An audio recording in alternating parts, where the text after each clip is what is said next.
Hello, my dear students. Welcome to another methodological session. In this session, we will be taking up CUET PG 2023 previous year question of quants. If you want to connect with me, you can also message me on Telegram, or you can join the group or email me for that. Now coming to the paper of CUET PG, that is related to MBA. There is code number COQP12. The forms for the same will be filled up from 26 December to 24th of January. So last date is 24th. कोशिश करो कि पहले ही fill up कर दो, last date का टंटा नहीं रहे. और दो चीज़ें इंपॉर्टेंट है which are changing this year as compare to previous year. This year the time, total time will be 105 minutes, which is 1 hour 45 minutes. And a number of questions will be 75. Last year these number of questions were 100. और as such कोई separate sections नहीं है, तो exact distribution या weightage of sections is not given कि कितना weightage maths का रहेगा, कितना वेटेज इसमें इंग्लिश का रहेगा, that is not given. So tentative रहेगा. Now coming to the syllabus, this is English comprehension syllabus, check कर लेना. For maths this is the syllabus. But problem यह है एक्चुअल में सिलेबस में इतना छोटा, इतना कम दिए हैं कि syllabus as such, in short this is almost arithmetic. Arithmetic के भी कुछ टॉपिक्स मिसिंग है, जैसे एवरेज गिवन नहीं है, partnership, SICI, profit and loss, percentages, pipes and systems, time speed distance, problems on train which is again time speed distance only, work and wages, time and work which are time and work only. But ना average इसमें given है, ना ratio given है, ratio and proportion, और ना ही mixtures given है. But questions इन सब पे पूछे जाते हैं. ऑल्सो यहाँ पे ना तो एल्जेब्रा गिवन है, ना ही ज्योमेट्री गिवन है, बट इन सब पे भी क्वेश्चंस आते हैं. So will do all the topics. और अभी हम बाइफर्केशन भी देखेंगे कि प्रीवियस ईयर के क्वेश्चन में कितने क्वेश्चंस कहाँ से आए हैं, सो दैट एक बेटर आइडिया लगे कि हमें सारे टॉपिक्स को प्रिपेयर करना ही करना है. This is the syllabus for LR. LR में भी will be taking up arrangement questions and critical reasoning, और कुछ और टॉपिक होगा. नंबर सीरीज तो करेंगे ही, कुछ और टॉपिक कवर अप करेंगे. दिस इज फॉर DI के सारे टॉपिक्स हम लोग कवर अप करेंगे. DI से भी ऑलमोस्ट 10 क्वेश्चंस लास्ट ईयर आए थे. देखते हैं इस बार कितने आते हैं, 8 to 9 में भी. So this is bifurcation of the questions of last year. वे देख सकते हो कि ये जो टॉपिक ब्लू में है, all these topics are given in the syllabus, and the topics in red, these are not given in the syllabus. जो टॉपिक गिवन है उनसे कितने क्वेश्चंस आए हैं? 3 + 4 2, 5 + 4 9, 10, 14 क्वेश्चंस. और जो नहीं गिवन है उनसे 8 9 4 13 17 21 question. So you can identify कि ज़्यादा वेटेज किन टॉपिक्स का है, जो कि गिवन है या नहीं गिवन है. सो जितने भी टॉपिक्स नहीं दिए हैं उन टॉपिक्स को भी हमें प्रॉपरली प्रिपेयर करना है. एवरेज पे 3 क्वेश्चन है, एल्जेब्रा पे 5 है, जिनमें से कि एक क्वेश्चन को कहा जा सकता है कि that is arithmetic question, simple equation वाला क्वेश्चन है. ज्योमेट्री का एक क्वेश्चन है, मेंसुरेशन में 2D 3D 2 क्वेश्चन, PNC से 2, प्रोबेबिलिटी से 2, and then 2 from mixture and irrigation. So this is the bifurcation. Let us start the questions. The total 35 questions of CUET PG 2023 जो last year आए हैं. चलिए शुरू करते हैं क्वेश्चन नंबर 1 से. First question is A started a business with rupees 25,000 and is joined afterwards by B with rupees 40,000. After how many months did B join if the profit at the end of the year are divided equally? Profits are divided equally. और profit किसी भी case में, partnership में, profit is proportional to investment and multiplied by time. तो profit investment का भी proportional होता है और टाइम का भी प्रोपोर्शनल होता है. सो इन दिस केस इन्वेस्टमेंट का रेशियो इनका है A और B का, दैट इज 25,000 एंड 40,000. यानी कि इन्वेस्टमेंट का रेशियो कितना है? 25,000 and 40,000, 25:40, which is 5:8. तो इन्वेस्टमेंट का रेशियो है 5:8, और investment into time which is profit का रेशियो क्या है? प्रॉफिट शेयरिंग इक्वल हो रहा है, 1:1 का रेशियो है. और अगर ऐसा है कि इन्वेस्टमेंट का एक रेशियो है, प्रॉफिट शेयरिंग इक्वल हो रहा है, विच इंप्लाइज कि टाइम का रेशियो ठीक इसका ऑपोजिट होने वाला है, यानी कि 8:5 होगा. तभी तो मल्टीप्लाई करके 5 × 8 40 आएगा दोनों केसेस में, यानी रेशियो सेम आएगा. क्या ये बात क्लियर है? ठीक है, टाइम का रेशियो 8:5 हो जाएगा. और क्वेश्चन हमसे कह रहा है ईयर एंड में उनका प्रॉफिट डिस्ट्रीब्यूट हुआ है. तो हमें ए के बारे में तो पता है कि ए ने at the start of the year अपना बिजनेस चालू किया. तो ए ने कितने मंथ्स बिजनेस किया होगा? 12 मंथ्स किया होगा. 12 मंथ्स क्या होगा, 8 यूनिट की वैल्यू 12 मंथ्स है, यानी कि 1 यूनिट कितना हो जाएगा, 8 यूनिट्स 12 मंथ्स है, यानी कि 1 unit will be 12/8 which is 1.5 months. और क्वेश्चन में पूछा है कि बी ने कितने महीने बाद ज्वाइन किया होगा, that is also very important. B के बारे में हमें ये पता है कि 5 मंथ्स तक बी ने 5 यूनिट्स टाइम तक बी ने इन्वेस्टमेंट किया होगा, और क्योंकि एक यूनिट 1.5 मंथ्स है तो 5 × 1.5 विच इंप्लाइज कि 7.5 मंथ्स के लिए B invested the amount for 7.5 months. But the question is not asking कितने मंथ्स के लिए इन्वेस्ट किया, question is asking after how many months did B join. तो हमें 12 में से सब्ट्रैक्ट करना पड़ेगा। दो ऑप्शन कोई गिवन नहीं है, बट जरूरी नहीं है कि हर बार ऐसा ही हो, तो ये ध्यान रखना है। क्वेश्चन को हमेशा लास्ट लाइन को बहुत ध्यान से पढ़ना है। टोटल विल बी क्या कर दिया, 12 - 7.5 = 4.5 होगा। Answer our answer will B 4.5 months, option 3। Clear है। और जब भी हम ये क्वेश्चंस प्रैक्टिस करेंगे, क्योंकि क्वेश्चंस अब लेवल बहुत ज़्यादा मुश्किल इन एग्जाम्स में नहीं होने वाला है, we will be doing questions of CUET as well as CMAT as well as MHCET, और तीनों के लिए कॉम्प्रिहेंसिव एक पूरा कोर्स बनाएंगे। और ऐसा नहीं है कि काम चलो कोर्स रहेगा, उसमें सारे के सारे क्वेश्चंस रहेंगे। CUET के भी हम काफ़ी सारे क्वेश्चंस कवर अप करेंगे जो भी आए हैं। टिस्क के क्वेश्चंस को कवर अप करेंगे जो टिस्क के एग्जाम में है, बिकॉज CUET अभी कुछ ही साल पहले चालू हुआ है। CMAT के भी क्वेश्चंस को कवर अप करेंगे, MHCET के क्वेश्चंस को भी कवर अप करेंगे। कुछ सेशंस कॉमन रहेंगे और कुछ सेशंस स्पेसिफिकली सेपरेट रहेंगे, सो दैट सारे एग्जाम, जिस भी एग्जाम की आप तैयारी कर रहे हो, तो उस एग्जाम के लिए आपका 100% बेनिफिट हो सके सेशन से। ठीक है, नेक्स्ट क्वेश्चन करते हैं। Question number 2, 3 partners PQ and R started a business. Twice of P's capital is equal to thrice of Q's capital and Q's capital is 4 times of R's capital. Properly इसको लिखना है, twice of P's capital is equal to thrice of Q's capital, यानी कि 2 times of Q's capital, P's capital is equal to 3 times of Q's capital, 2P is equal to 3Q. Second है Q's capital is 4 times of R capital, यानी Q is equal to 4R. Clear है, ठीक है। So if you assume कि Q का capital is equal to 4 times R है, तो अगर R का कैपिटल 1 हो जाएगा तो Q का capital will be 4, and then we know कि 3 times of Q's capital which is 12 is 2 times of which is 12 is 2 times of P's capital, तो P का कैपिटल कितना हो जाएगा, that will be 6। These are the values of capital and profit will be distributed in the ratio of capital, क्योंकि यहाँ पे time की तो कहीं क्वेश्चन में कुछ गिवन नहीं है, तो प्रॉफिट डिस्ट्रीब्यूशन जो होगा that will be in the ratio of capital share. Investment में जिसका जितना शेयर रहा होगा, कैपिटल यानी कि जो इन्वेस्टमेंट में शेयर रहा। टोटल प्रॉफिट हुआ है ₹27500 का, और क्वेश्चन पूछ रहा है Q का शेयर कितना रहा होगा। टोटल कितना है शेयर, 6 + 4 + 1। अगर कैपिटल 11 रुपीज है तो उसमें से Q का शेयर है 4 rupees, 4 out of 11। So answer will B Q share will be 4/11 into 27500।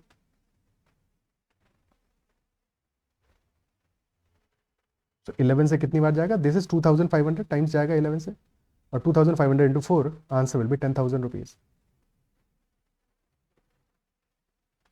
Option 2। Clear है, ओके। नेक्स्ट क्वेश्चन पे चलते हैं। An amount of ₹10,000 becomes ₹14641 in 2 years if the interest is compounded half yearly. What is the rate of compound interest per annum?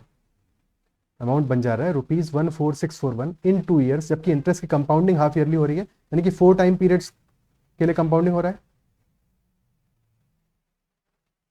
And we know 14641 is very special number. This is 11 to the power 4, 11 to the power 4, यानी कि amount 10 से 11 बन रहा है एक time period में, और ऐसा 4 टाइम पीरियड में हो रहा है, तभी तो 11 to the power 4 हो जा रहा है amount, isn't it so. Basically 10 से 11 बन रहा है का मतलब ये हुआ रेशियो में 10 से 11 का चेंज हो रहा है। ठीक है, तो अगर अमाउंट हमारा 4 टाइम पीरियड्स में 10 से 11 पे चेंज होगा, इफेक्टिवली 10,000 से 14641 हो जाएगा, और 10 से 11 यानी कि 1 का इंक्रीज हो रहा है 10 में, विच इज इंप्लाइज कि 10% का हमारा रेट ऑफ इंटरेस्ट होगा। कब, हाफ ईयर में 10% का इंटरेस्ट होगा, और टोटल साल में इंटरेस्ट पूछा है, compound interest per annum, so answer will B 10% into 2 and hence 20%, option 3। अब ये तो इसलिए हो गया क्योंकि हमें एग्जैक्टली वैल्यूज जो गिवन थी, बहुत अच्छा नंबर दिया हुआ था, बट अगर ऐसा नंबर नहीं गिवन होता तब हम इस क्वेश्चन को कैसे अटेम्प्ट करते, या हमें ऐसे क्वेश्चन में जिस तरह के क्वेश्चन एग्जाम में आने वाले उसके लिए कैसे अटेम्प्ट करना चाहिए। ठीक है, क्योंकि बिकॉज बहुत मुश्किल क्वेश्चंस नहीं आएंगे, बहुत ज़्यादा कैलकुलेटिव नहीं आएंगे मोस्ट प्रॉब्ली, और आएंगे उनको भी हम प्रैक्टिस करेंगे, बट ऐसे क्वेश्चन को कैसे सॉल्व करेंगे। तो अप्रॉक्सीमेटली ये देखो 10,000 हमारा इनिशियली था, इनिशियली 10,000 था और फाइनली है 14641। डिफरेंस कितना है? डिफरेंस है 4641 का, विच इज अप्रॉक्सिमेटली 46.41%। तो जो भी हमारा रेट ऑफ इंटरेस्ट होगा इसको डिवाइड बाई 2 करो और आ रहा है दिस इज 23.2%। तो हमारा जो आंसर होगा that will be slightly less than 23.2। Option C 3 answer हो जाएगा 20%। क्लियर है? बहुत ज़्यादा डिफरेंस नहीं होगा, बहुत ज़्यादा डिफरेंस नहीं होगा। बाकी एग्जैक्ट कैलकुलेशन के लिए हमें ज़्यादा टाइम लगेगा, बट ऐसे केसेस में क्योंकि हमें ऑप्शन इतने दूर दूर दिए हैं तो स्ट्रेट अवे 20% मार्क किया जा सकता है। क्लियर है? ओके। बाकी जब क्वेश्चन प्रैक्टिस करेंगे तो वहाँ पे स्पेसिफिकली इन छोटी छोटी बातों को समझेंगे। Next is a man bought goods worth rupees 10,000 and sold half of them at a gain of 10%. At what gain percent must he sell the remainder नहीं होगा एक्चुअल में। यहाँ पे मैंने बहुत देखा कि इनका वर्ड्स बड़े गड़बड़ टाइप किए हैं, क्योंकि क्वेश्चंस एग्जैक्टली मैंने वहीं से, उन्होंने भी इमेजेस क्वेश्चंस की दी हुई थी तो वहीं से ही उठाया है। ये पता नहीं इतना स्पेलिंग मिस्टेक्स हैं, कुछ कहीं पे वर्ड्स मिसिंग है, बट जैसा है वैसा है। तो आपको भी जब एग्जाम में अटेम्प्ट करोगे तो ध्यान रखना है इन सब चीज़ों का, कन्फ्यूज नहीं होना इनके चक्कर में। कोई चीज़ मिस हुआ है कहीं पे तो देख लेना है उसको, और कभी कोई क्वेश्चन भी गलत हो सकता है आउट ऑफ 25-30, 1-2 क्वेश्चन। तो बहुत ज़्यादा टाइम नहीं वेस्ट करना है किसी क्वेश्चन में। अगर लग रहा है क्वेश्चन गलत है स्किप मारो, आगे बढ़ो, या जो लग रहा है आंसर है उसको मार्क करके आगे बढ़ो। Okay, so a man bought goods worth rupees 10,000 and sold half of them at gain of 10%. At what gain percent must he sell the reminder so as to get of gain of 25%? Total पे चाहिए 25% का gain. अब देखो कभी भी ऐसे question में, क्योंकि हमारा सारा जो चीज़ है परसेंटेज क्या है, रेशियो है, सारी चीजें हमें रेशियो में कंपेयर करनी है। तो इनिशियली जो दिया है अमाउंट कि man bought goods worth rupees 10,000, यहाँ पे 10,000 का इस क्वेश्चन में हमें कोई जरूरत नहीं है। कोई भी अमाउंट मान लो, लेट अस से हमने 200 मान लिया क्योंकि 2 पार्ट्स में ब्रेक करना है, और 200 में पहला वाला जो 100 है that has been sold, half of them is sold at a gain of 10%, यानी कि initial 100 has been sold at 110 rupees. ठीक है, अब 100 और बच गया। टोटल प्रॉफिट इसको कितना चाहिए? गेन परसेंट 25%, यानी टोटल इसको 200 का आइटम 250 में बेचना है। 25% यानी 50 रुपीज एडिशनल फायदा चाहिए, है कि नहीं? टोटल 50 रुपीज का प्रॉफिट चाहिए। ऑलरेडी 10 रुपीज का प्रॉफिट ये ले चुका है, तो बचे हुए 100 में इसको चाहिए 40 रुपीज का प्रॉफिट। परसेंटेज हो जाएगा 40%, ऑप्शन 4। क्लियर? ओके।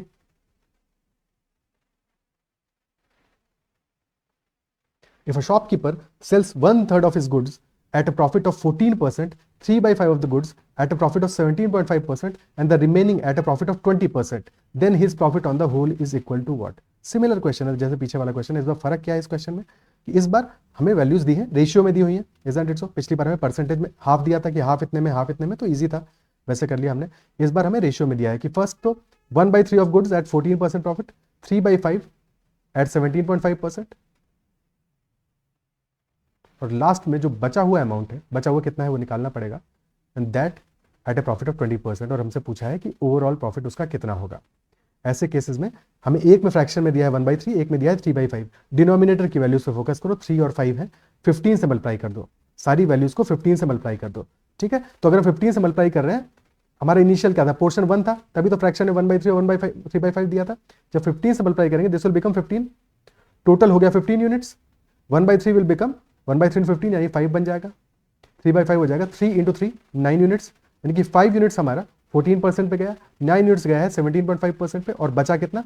टोटल 15 है, 5 + 9 इज 14 यूनिट्स, टोटल 15 यूनिट्स है, 5 यूनिट + 9 यूनिट हो गया 14 यूनिट, यानी कि 1 यूनिट हमारा बच गया। तो बचा हुआ 1 यूनिट जो है that was sold at 20% profit. और अब हमें एवरेज निकालना है, अब हमें इसका एवरेज निकालना है। पहले तो कन्वेंशनली कर लेते हैं, उसके बाद में जो एवरेज का तरीका हम यूज करेंगे, और तुम लोगों को भी वही का तरीका यूज करना है, उसको बाद में समझेंगे। पहले कन्वेंशनली करेंगे तो क्या करेंगे, 5 यूनिट्स को 14% सोल्ड किया तो 5 × 14 + 9 × 17.5 + 1 × 20 डिवाइडेड बाई 5 + 9 + 1 यानी कि 15 यूनिट्स। ये हमारा ओवरऑल परसेंटेज आएगा। 5 × 14 आया 70, 9 × 17.5 कितना आएगा, 175 में 17.5 घटाओगे, 175 - 20 हो गया 155 + 2.5, तो 157.5 + 20/50। देख रहे हो कितना कैलकुलेशन हो रहा है इसमें। 70 + 20 हुआ 90, 90 ऐड करना है 157.5 में, यानी 100 ऐड करके 10 सब्ट्रैक्ट करेंगे तो दिस विल बिकम 247.5। ये छोटी छोटी बातें हैं जिनको ध्यान रखना है कैलकुलेशन में, और अगर ध्यान रखोगे तो कभी गलती नहीं होगी। ओके, ठीक है। अब हो गया 15 डिवाइड कर रहे हैं 247.5 में, बेसिकली 240 + 7.5 है, 15 से 240 को 15 से डिवाइड करेंगे, 16 आया, 16 प्लस हाफ यानी कि 16.5% will be our answer, that is for sure. But ये तरीके में गलती होने का एक गुंजाइश भी है, टाइम भी अननेसेसरली ज़्यादा लग रहा है, और बिल्कुल भी ये तरीका एग्जाम में अप्लाई करने वाला नहीं है। एग्जाम में हम क्या करेंगे, एग्जाम में अगर हमें कभी भी इस तरह की कैलकुलेशंस करनी है तो हमेशा हम एक एवरेज, क्योंकि अल्टीमेटली हमें एक एवरेज ही तो चाहिए, एवरेज में कितना प्रॉफिट हो रहा है, टोटल में कितना प्रॉफिट हो रहा है, तो एवरेज हमें निकालना है, तो हम किसी एक वैल्यू को अपना एवरेज एज्यूम कर लेंगे, किसी भी एक वैल्यू को अपना एवरेज एज्यूम कर लेंगे, ये सबसे इंपॉर्टेंट है। और प्रेफर इस बात को करना है, मैं अगर एज्यूम करूंगा एवरेज, तो मैं उस वैल्यू को एवरेज एज्यूम करूंगा जो कि सबसे कॉम्प्लेक्स वैल्यू हो, ठीक है, ताकि उससे बाकियों का डिफरेंस निकाल लें हम, अननेसरी उसको मल्टीप्लाई ना करना पड़े। और दूसरी बात है कि वो वैल्यू मिडिल में हो तो और अच्छी बात है। किसी भी साइड वाली वैल्यू को अगर हम एवरेज एज्यूम करेंगे तो सारी चीज़ें या तो पॉजिटिव में आएंगी या निगेटिव में आएंगी। अब यहाँ पे सबसे अच्छा ऑप्शन मेरे लिए है एवरेज एज्यूम करने के लिए कि 17.5% को हम एवरेज एज्यूम कर लें, ठीक है, लेट अस से 17.5% ही हमारा एवरेज है, और अगर यही एवरेज है तो बाकियों के लिए बस हमको डेविएशन देखना है कि कितना डेविएशन आ रहा है, कितना विचलन आ रहा है 17.5% से बाकी नंबर्स का। तो 17.5% का तो अपना खुद से तो डेविएशन जीरो है, अपने खुद से तो डेविएशन जीरो है। 14% से डेविएशन कितना है, ये डेविएशन आ रहा है -3.5 का। तुम चाहो तो 18% भी एज्यूम कर सकते हो, अगर दिक्कत हो 0.5 में तो 18 भी एज्यूम कर सकते हो कि 18 एज्यूम करने में सिर्फ एक वैल्यू में 0.5 आएगा, ठीक है। चाहो तो 20 भी एज्यूम कर सकते हो, कोई समस्या नहीं है, आंसर हमारा सब में सेम आने वाला है। और 20% आ रहा है +2.5। अब देख लेते हैं 17.5% हमने एज्यूम किया हुआ है, ठीक है, प्लस यहां पे कितना आ रहा है 5 × -3.5, this will B -17.5, and this is 1 × 2.5 यानी कि प्लस का 2.5, और डिवाइड करते समय डिवाइड तो 15 से ही करेंगे, टोटल तो 15 है, so this is -15/15 यानी कि 17.5% -1%, आंसर विल बी 16.5%। देख सकते हो कि कैलकुलेशन हमारा कितना ज़्यादा बच जाता है एक एवरेज एज्यूम करने से। तो हमेशा हमें ऐसे ही मेथड को यूज़ करना है, जब एवरेज का टॉपिक करेंगे तो इन चीज़ों को, इस पर कई एग्जाम्पल्स हम लोग फोकस करेंगे। क्लियर है? अगला क्वेश्चन करते हैं। Next question is Aman got 76% marks and Neha got 480 marks in the test. The maximum marks of the test is equal to the marks obtained by Aman and Neha together. यानी अमन और नेहा के marks को हमने add कर दिया तो मामला बना क्या, मैक्सिमम मार्क्स का, यानी कि 100% आ गए, 100% आ गए। नाउ दैट वी नो कि अमन के मार्क्स है 76% और टोटल है 100, तो नेहा के मार्क्स कितने होंगे 24%, और 24% हमारा बराबर है 480 के, यानी कि 1% हो गया 20 के बराबर, 1% 20 के बराबर हो गया। बस अमन के मार्क्स को 20 से मल्टीप्लाई कर दो, 76 × 20 कितना आएगा, 75 × 20 1500 प्लस 1 × 20 1520। हमेशा अपने कन्वीनियंट वैल्यूज में ब्रेक करके मल्टीप्लाई करो ताकि कभी भी कैलकुलेशन में गड़बड़ नहीं हो। देखो दिया हुआ है ना, क्योंकि 1420, कुछ लोग ऐसे भी गलती कर सकते हो, ठीक है। क्लियर है?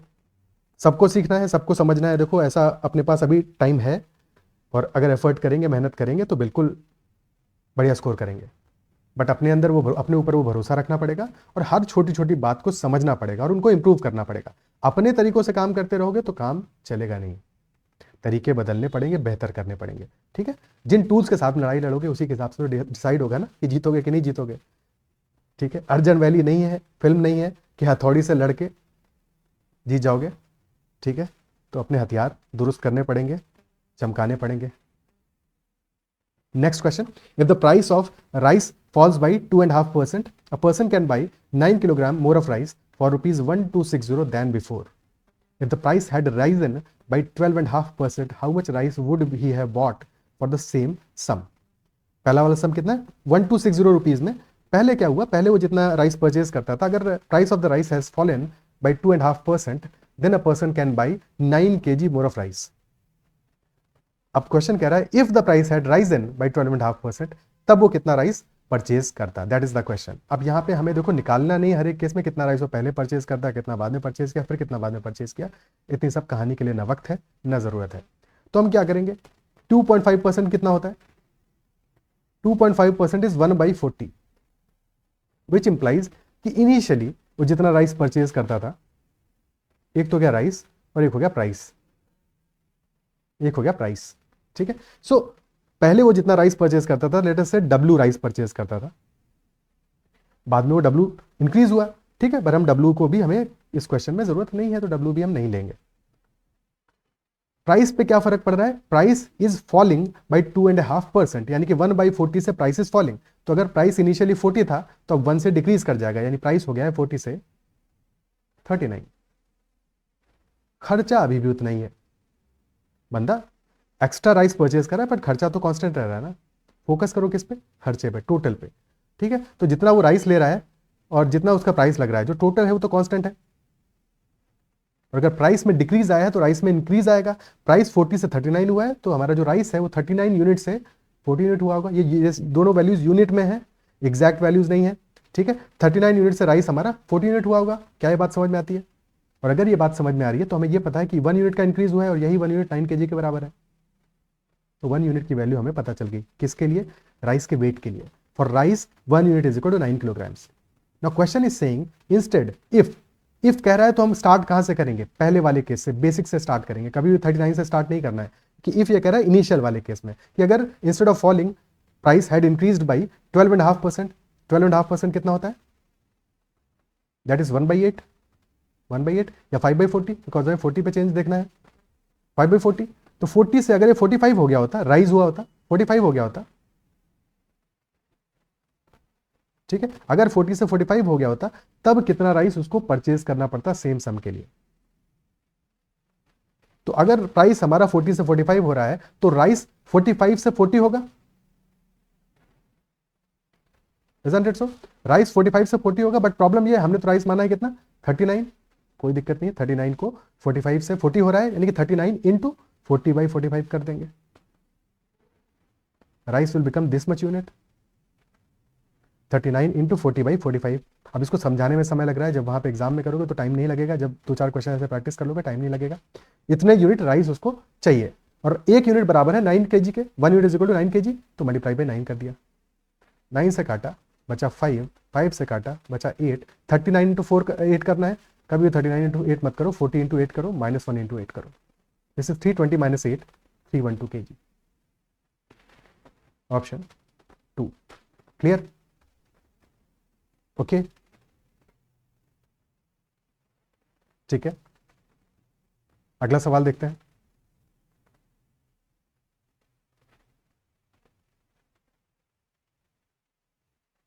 ₹1820 are divided among A, B, and C. The share of A is 2/5 of the combined share of B and C. Then A gets how much amount? A का शेयर कितना है, 2/5 है B और C के share का। तो अगर B plus C का शेयर 5 यूनिट है तो A का शेयर है 2 यूनिट। टोटल शेयर हो जाएगा 7 यूनिट्स, जिसमें से कि A का शेयर है 2। और क्वेश्चन बस A का शेयर ही तो पूछ रहा है, तो share of A will be equal to 2/7 of total. 2/7 into 1820। 7 से काटा, 7 2 14, बचा 42, 7 6 तो 260 into 2 520। Option 4 will be the answer. Clear, ठीक है। Next question, the ages of P and Q are presently in the ratio of 5:6 respectively. After 6 years, this ratio will become 6:7 respectively. What was Q's age 10 years ago? Ratio जब भी हम edges का देखेंगे तो हमें यह हमेशा समझना है, देखो 2 लोग हैं, अगर 2 पर्सन्स हैं और अगर उनकी एजेस के बीच में जो डिफरेंस आ रहा है वो डिफरेंस हमेशा सेम रहेगा। जैसे मान लो आज मेरी एज x ईयर्स है, ठीक है, आज मेरी एज 10 साल है, तुम्हारी एज 15 साल है, ठीक है। और 10 साल बाद अगर हम देखेंगे तो आज एज का डिफरेंस है 5 ईयर्स का, 10 साल बाद मेरी एज हो जाएगी 20 ईयर्स, तुम्हारी एज हो जाएगी 25, तो 10 साल बाद भी जो डिफरेंस है वो तो 5 ईयर्स का ही रहेगा। तो डिफरेंस कभी भी एज में चेंज नहीं होता है और सिर्फ यही सबसे इंपॉर्टेंट पॉइंट है एजेस का। जब भी हम एजेस का कोई भी क्वेश्चन करेंगे तो हमको हमेशा बस इस बात पे फोकस करना है कि डिफरेंस क्या है, डिफरेंस चेंज नहीं होना चाहिए। तो 2 केसेस में डिफरेंस हमेशा हमको सेम रखना है। तो P और Q के बारे में the question is saying ages of P and Q are presently in the ratio of 5:6। तो प्रेजेंट रेशियो इज 5:6। 6 ईयर्स के बाद में, आफ्टर 6 ईयर्स, ये तो एट प्रेजेंट है, after 6 years the ratio is 6:7। अब एक बात बताओ, इनिशियली कितना डिफरेंस है, 1 यूनिट का डिफरेंस है। 6 ईयर्स के बाद भी 1 यूनिट का डिफरेंस है, यानी कि ऑलरेडी हमारे रेशियो में डिफरेंस इज सेम, तो हमें कुछ भी करने की जरूरत नहीं है। अगर सेम नहीं होता तो पहले हमें सेम बनाना पड़ता है इसको, ठीक है। जब क्वेश्चंस करेंगे तो वहां पे डिटेल में समझेंगे, बट यहां पे रेशियो ऑलरेडी सेम है हमारा, तो कोई दिक्कत की बात नहीं है। 5 से हो गई है एज P की 6, यानी कि 1 यूनिट इंक्रीज की है, 1 यूनिट इंक्रीज की है, चाहे P का देखे Q का देखे, Q का भी 1 यूनिट इंक्रीज किया है। और कितना चेंज आया प्रेजेंट से आफ्टर 6 ईयर्स, यानी कि 1 unit is equal to 6 years. 1 unit is equal to 6 years, and hence Q's age will be equal to 6 into 6, that is 36 years. So at present the age of Q is 36 years. 10 years ago this will be 36 minus 10, 26 years. Next question. Clear?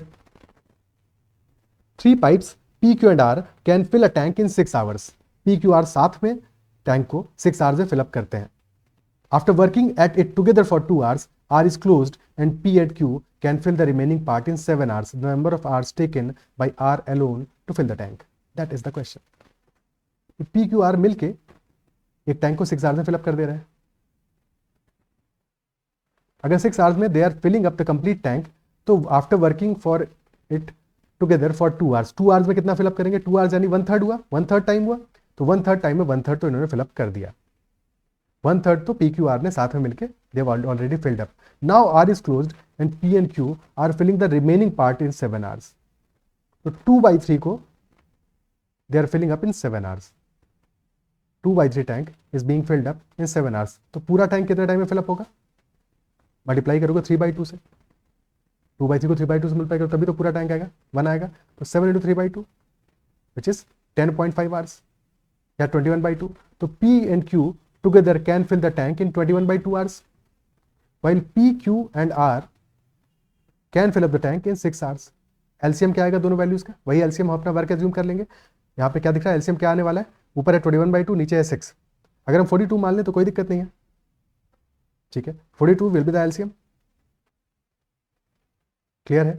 जब भी LCM निकालेंगे दो values का, अगर वो fraction है तो हमेशा याद रखना है, जब भी LCM निकालेंगे फ्रैक्शंस का तो LCM ऑफ न्यूमरेटर्स करेंगे, numerator of the first and numerator of the second, divided by HCF of denominators, denominator of first and denominator of second. So this will be our LCM. So यहाँ पे LCM आ गया 42 which is 4 times of 21/2, यानी कि P और Q की मिला के efficiency आ गई. ये तो टाइम है, time taken, and efficiency of P and Q together will be 4. P, Q, R की एफिशिएंसी विल बी 42/7 यानी कि 6. ठीक है, तो एफिशिएंसी आ गई 6 P, Q, R की, और P और Q की 4 है, तो R की एफिशिएंसी कितनी आ जाएगी? P, Q, R की मिलके 7 यूनिट है, P और Q की 4 यूनिट्स है, तो R की 3 यूनिट्स आ गई एफिशिएंसी.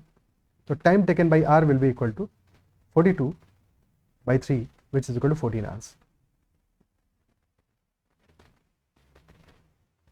क्लियर? एफिशिएंसीज में प्लस का साइन इसलिए लगाया है साथ में बिकॉज किसी क्वेश्चन में कहीं पे हमको एम्प्टी करने वाले पाइप्स भी होंगे, तो वहां पे प्लस माइनस का ध्यान रखना पड़ेगा, इसलिए हमेशा प्रैक्टिस में रखो तो सबसे अच्छा है. Next question. P takes twice as much time as Q or thrice as much time as R to finish a work. P twice as much time as Q or thrice as much time as R, P ले रहा है to finish a piece of work. तो time का ratio क्या आ रहा है P, Q, R का? 2 और 3 का इफेक्ट है अल्टीमेटली, तो 6 मान लेते हैं. ठीक है, तो 6 अज्यूम कर लेते हैं. सबसे कम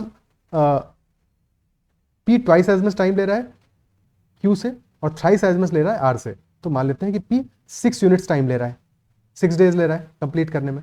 अगर P 6 डेज ले रहा है, Q इससे आधे लेगा क्योंकि P डबल ले रहा है, तो Q का टाइम हो जाएगा 3 यूनिट्स. सिमिलरली R से 3 टाइम्स ले रहा है, तो R इससे 1/3 लेगा 6/3 यानी कि 2 यूनिट्स, तो 2 डेज में वर्क कंप्लीट करेगा. ये हमारा रेशियो आ गया टाइम का. बट अभी साथ में काम करेंगे तो हमें एफिशिएंसी का रेशियो चाहिए, तो एफिशिएंसी के लिए क्या करेंगे? 6 हमें पता है एलसीएम ऑलरेडी, तो 6 अगर एलसीएम है, P 1 यूनिट एफिशिएंसी होगी P की, Q की होगी 6/3 यानी कि 2, और R की होगी 6/2 यानी कि 3. एफिशिएंसी का रेशियो 1:2:3. क्लियर है?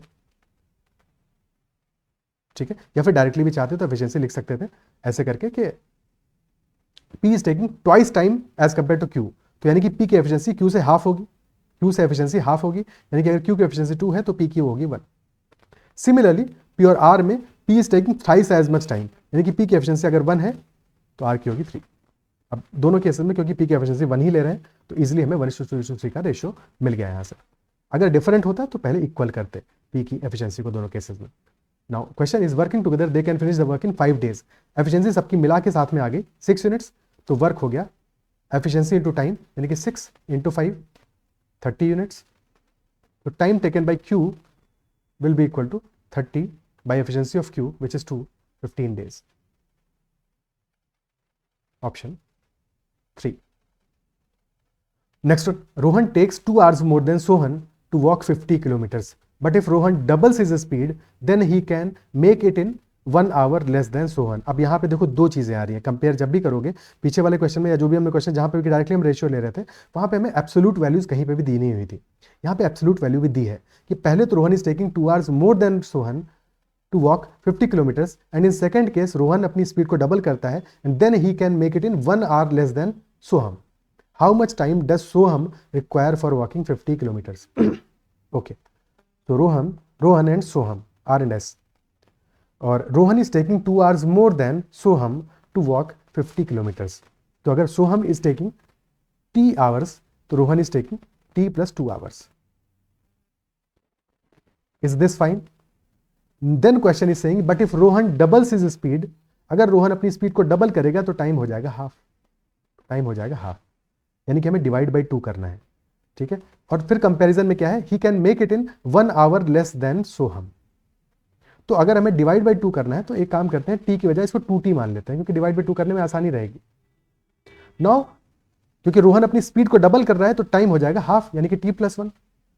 इट इज गिवन कि जो टाइम होगा रोहन का t plus 1 that is 1 hour less than Soham, और सोहम को लग रहा है 2t आवर्स. तो t plus 1 is 2t minus 1. Isn't it so? Clear है? सो यहां से अब इक्वेट कर लें तो this will become 2t minus T, ये माइनस 1 इधर आके प्लस 1 हो जाएगा, तो 1 plus 1, तो t इज इक्वल टू 2 आ गया. क्वेश्चन क्या पूछ रहा है, how much time does Soham require for walking 50 kilometres. 2t time ले रहा है, t 2 है, यानी कि 4 hours आ जाएगा answer. Option 1. Clear. Two trains of equal length are running on parallel tracks in the same direction, same direction में run कर रही हैं. And if trains are running in the same direction, तो जो रिलेटिव स्पीड होगी क्या होगी, s1 minus s2, subtract होगा सेम डायरेक्शन में. ठीक है, तो सब्ट्रैक्ट होगा यानी कि 40 माइनस 30, 10 किलोमीटर पर आवर आ जाएगा. बट क्वेश्चन में हमसे क्या है, सेकेंड्स में वैल्यू दी हुई है तो इसको मीटर पर सेकेंड में कन्वर्ट करना पड़ेगा, यानी कि 10 इंटू 5/18 करेंगे हम लोग, तो मीटर पर सेकेंड में वैल्यू आ जाएगी. पूरा मल्टीप्लाई नहीं करना, वैल्यू लिख दी हमने. अच्छा, यहाँ पे कई बच्चों को कंफ्यूजन ये भी होता है कि कहाँ पे 5/18 है, वो कहाँ पे 18 में होगा. हमेशा याद रखना, न्यूमरेटर पे क्या वैल्यू आ रही है, यहाँ पे किलोमीटर आ रही है. ठीक है, किलोमीटर पर आवर में अभी लिखा हुआ है किलोमीटर आ रही है. किलोमीटर को जब एक्सपेंड करोगे 1 किलोमीटर 1000 मीटर्स होंगे. 1000 5 का मल्टीपल है. ठीक है, 5 का मल्टीपल है तो ऊपर 5 आएगा, नीचे आवर है, आवर में 1 आवर में 3600 सेकंड्स होते हैं, तो 80 नीचे आएगा. हमेशा याद रखने में, ये इस तरह से प्रैक्टिस कर लोगे तो कभी लाइफ में गलती नहीं करोगे. किलोमीटर पर आवर है, जब मीटर पर सेकंड में कन्वर्ट करोगे तो ऊपर 5 नीचे 18. जब मीटर पर सेकंड है, ठीक है, तो हम क्या कर रहे हैं उस केस में, जब मीटर पर सेकंड है तो मीटर है ऊपर, ठीक है ना, ऊपर मीटर है. अब हमको क्योंकि किलोमीटर में कन्वर्ट करना है तो हम 5 से डिवाइड करने वाले हैं. अगर 5 से डिवाइड करने वाले हैं तो 5 हमारा आएगा डिनोमिनेटर में. क्लियर है, न्यूमरेटर में 18 आएगा उस केस में. तो ये वैल्यू आ गई हमारी स्पीड की. और फिर क्वेश्चन कह रहा है कि fast train passes the slower train in 54 seconds, और दोनों ट्रेन की लेंथ इक्वल है, लेंथ इक्वल है. ठीक है, तो अगर एक ट्रेन की लेंथ L है तो 2L डिस्टेंस कवर करेगी दोनों ट्रेन मिलके, और डिस्टेंस कितना हुआ 10. Distance will be speed into time, speed है 10 इंटू 5/18 और टाइम है 54, 18 से 3 टाइम्स गया, तो दिस इज 15 इंटू 10 150, यानी कि लेंथ आ जाएगी एक ट्रेन की 75 मीटर्स.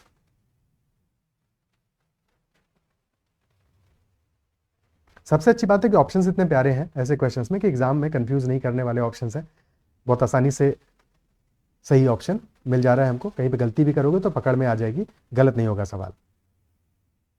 ठीक है, नेक्स्ट क्वेश्चन पे चलते हैं.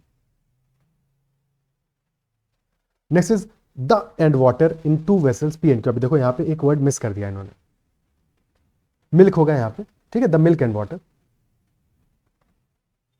The milk and water in 2 vessels P and Q are in the ratio 5:2 and 2:3 respectively. In what ratio the liquid in both the vessels be mixed to obtain a new mixture in vessel R containing milk and half water.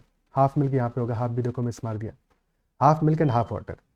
ठीक है, सो ये हमारा question है कि initial एक vessel में milk हमारा है, मिल्क और वाटर का रेशियो है 5:2 का, और सेकेंड वेसल में मिल्क और वाटर का रेशियो है 2:3 का.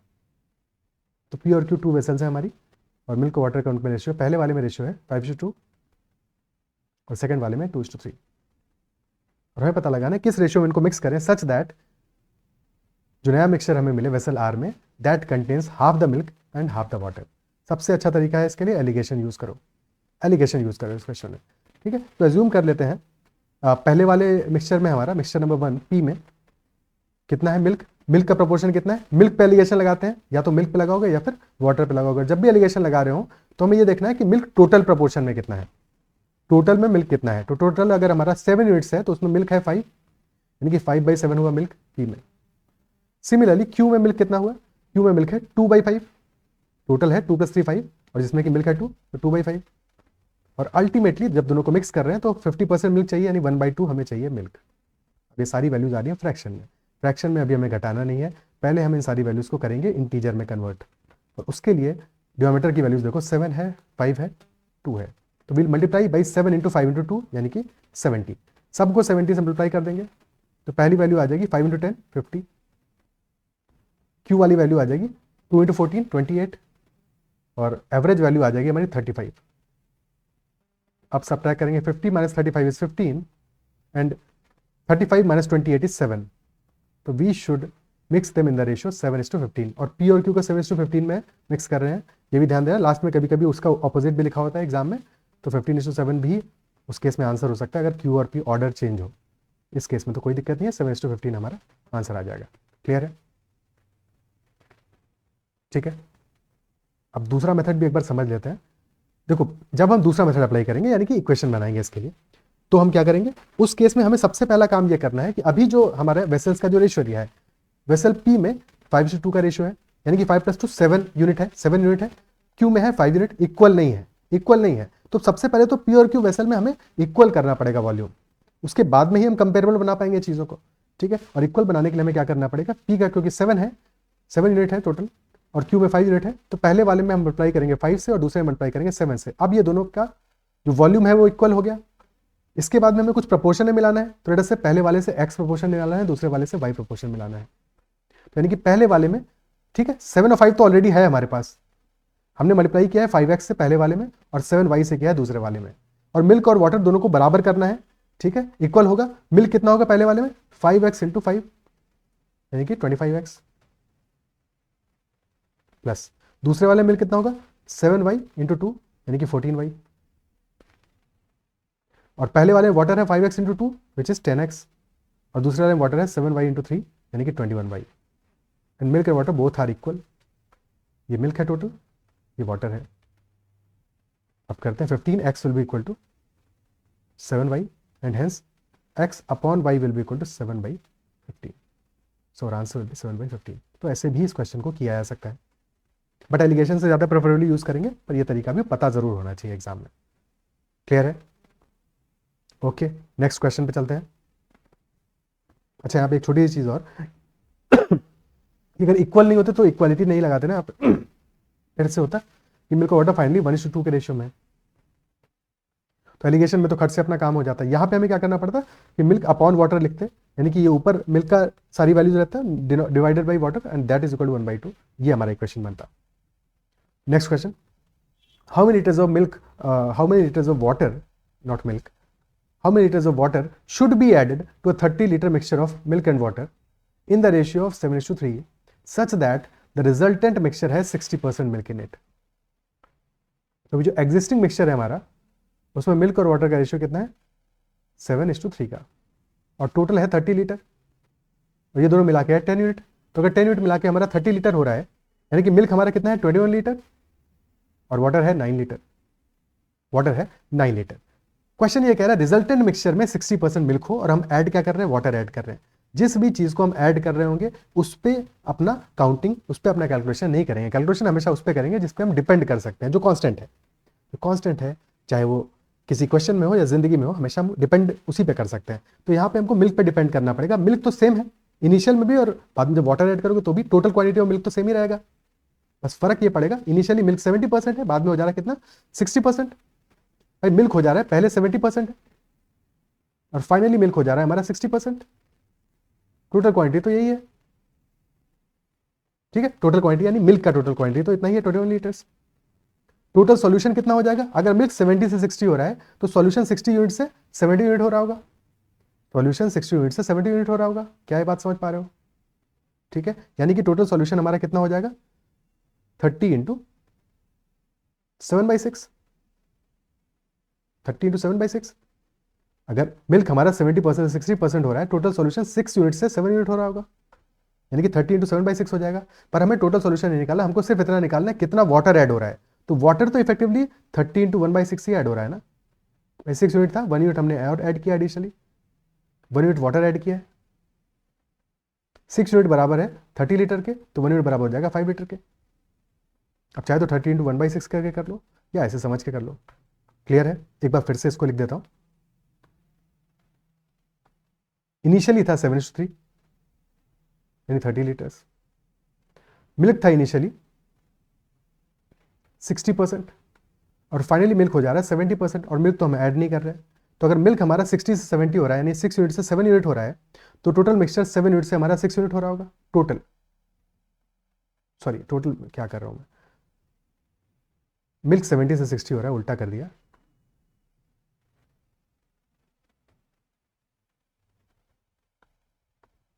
मिल्क 70% से 60% हो रहा है, तो टोटल हमारा 6 से 7 हो रहा होगा, और 6 यूनिट की वैल्यू है 30 लीटर, यानी कि 6 इंटू 5, यानी कि 1 unit is equal to 5 litres, और 1 यूनिट ही हम ऐड कर रहे हैं, तो 1 यूनिट जो वाटर ऐड कर रहे हैं that will be equal to 5 litres.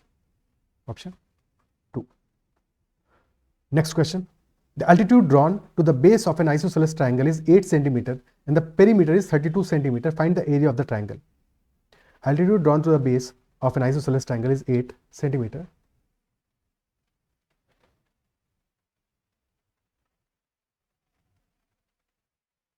Perimeter 32 है।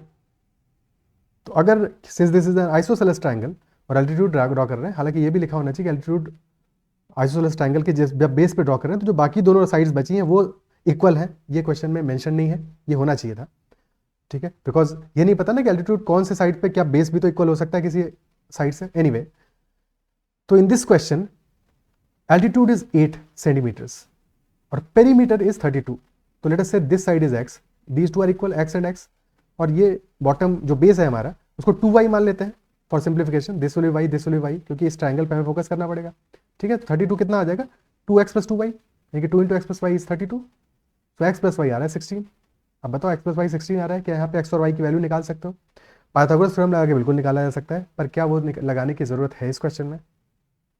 क्या वो करने की जरूरत है? बिल्कुल वैसे कर सकते हैं कि x square is equal to 8 का स्क्वायर प्लस वाई स्क्वायर, और यहाँ से आ गया x square minus y square is equal to 64, और x plus y into x minus y आ गया, यानी कि x minus y is equal to 4 आ जाएगा यहाँ से, और डेफिनेटली वैल्यू निकल आएगी कि एक्स हमारा आ जाएगा 10 और वाई आ जाएगा 6। पर इतना करने की जरूरत नहीं है, ऑलरेडी हमें जो कुछ पाइथागोरस ट्रिपलेट है सबसे इंपॉर्टेंट हमारे 3 4 5, ये 6 8 10 है, इनफैक्ट 3 4 5 का ही मल्टीपल है, 12 5 13 एंड सो ऑन। जो इंपॉर्टेंट पाइथागोरस ट्रिपलेट्स हैं वो हमेशा याद रखने हैं। जैसे ही 8 दिख रहा है तो यानी कि 6 और 10 होगा। राइट एंगल ट्राइंगल दिख रहा है, बाकी साइड्स बहुत प्रोबेबिलिटी है कि 6 और 10 होगा। जैसे ही यहाँ 10 लिखोगे, जैसे ही यहाँ 6 लिखोगे, बिल्कुल मैच कर रहा है, 32 आ जा रहा है, तो डेफिनेटली 10 और 6 ही होगा। क्वेश्चन हमसे पूछा है एरिया ऑफ द ट्राइंगल, तो एरिया हो जाएगा 1/2 इंटू 8 इंटू 12, यानी कि 8 into 6 48। Next question, because exam में टाइम इतना क्रूशल है, और टाइम जितना बचा पाओगे किसी क्वेश्चन में और जितने शॉर्टेस्ट तरीके से क्वेश्चन को सॉल्व करोगे उतने ही ज़्यादा क्वेश्चंस को सॉल्व कर पाओगे। हमें ज़्यादा से ज़्यादा क्वेश्चन भी सॉल्व करने हैं और अपनी एक्यूरेसी को भी 100% रखना है as far as possible. Exam तो तभी क्लियर होगा। Next one, a hemispherical bowl of internal radius 9 centimetre contains a liquid. This liquid is to be filled into cylindrical shaped small bottles of diameter 3 centimeter and height 4 centimeter. How many bottles will be needed to empty the bowl? तो bowl में कितना volume है total? Hemispherical bowl का volume क्या होगा? 2/3 पाई are cube, यानी 2/3 into pi into 9 का cube, और एक सिलिंड्रिकल बॉटल का वॉल्यूम कितना होगा? That will be pi r square h, और डायमीटर दिया है हमें, यहाँ गलती नहीं करना, डायमीटर दिया हुआ है, ठीक है। तो पाई इंटू आर होगा 3/2, तो 3/2 का स्क्वायर इंटू एच, और एच हुआ 4। नंबर ऑफ बॉटल्स नीडेड निकालना है, तो that will be equal to volume of hemispherical bowl divided by volume of bottles. Pi से गया पाई, 4 से गया 4, 3 इंटू 3 से गया 9, इस 3 से ये एक ऊपर का और 3 गया, तो 9 into 3 27 into 2 54 will be our answer. Next one, a hollow hemisphere and a cone have equal bases. Base equal है. If there are also, if there again, देख रहे हो कि एग्जाम में कितना मतलब, क्योंकि बिकॉज ये एग्जाम का ही ऑफिशियल जो पेपर था उसी से वही एग्जैक्टली वही उसी का स्क्रीनशॉट लिया है मैंने, तो कुछ भी चेंज नहीं किया. यहाँ पे भी देखो मिस कर दिया है. अभी एग्जाम में भी मिस हुआ था या उन्होंने पेपर अपडेट करते समय मिस किया है, I do not know. Anyway, तो if their heights are also equal, यहाँ पे हाइट्स होगा, हाइट होती है गलतियों की, तो heights are also equal, then the ratio of their curved surface area will be what. Curved surface area का रेशियो निकालना है. हेमिस्फीयर का कर्व्ड सर्फेस एरिया क्या होगा? For hemisphere curved surface area is 2 pi r square. Sphere का होता है 4 पाई r square, hemisphere का होगा 2 pi r square. Curved surface area total नहीं का है, ठीक है, तो CSE होगा, कर्व्ड सर्फेस एरिया होगा हेमिस्फीयर का 2 पाई आर स्क्वायर, और कोन के लिए कर्व्ड सर्फेस एरिया होगा pi r l. And we know that उनका रेडियस भी इक्वल है, बेस इक्वल है, तो रेडियस इक्वल है, यानी कि पाई आर स्क्वायर इक्वल है दोनों केसेस में, और जो हाइट्स है उनकी वो भी इक्वल है, और इसलिए कर्व्ड सर्फेस एरिया पूछ रहा है यहाँ पे, ठीक है. तो अगर बेस इक्वल है यानी कि पाई आर स्क्वायर इक्वल होगा. अब हमें इनका रेशियो निकालना है. आर तो इक्वल है, तो जितना हमारा इक्वल है पार्ट उसको तो कैंसिल आउट कर सकते हैं, जैसे कि एक आर से एक आर कट जाएगा, पाई से पाई कट जाएगा, तो बच गया हमारा क्या, 2r/l. और क्योंकि दोनों का हाइट भी इक्वल है, तो अगर हमने हेमिस्फीयर ड्रॉ किया, हाइट कितना आ जाने वाला, हाइट भी आर होगा, हाइट भी आर है, बेस भी आर है, तो एल कितना हो जाने वाला है कोन का, ये कोन का एल क्या होगा, r√2, isn't it so? तो आ गया 2r/r√2. r से r गया, √2 से √2 जाएगा, √2 बचेगा, √2:1, ऑप्शन 2 आंसर आ जाएगा. क्लियर है? ठीक है. Next question, in how many different ways can the letters of the word transport be arranged such that the vowels always come together.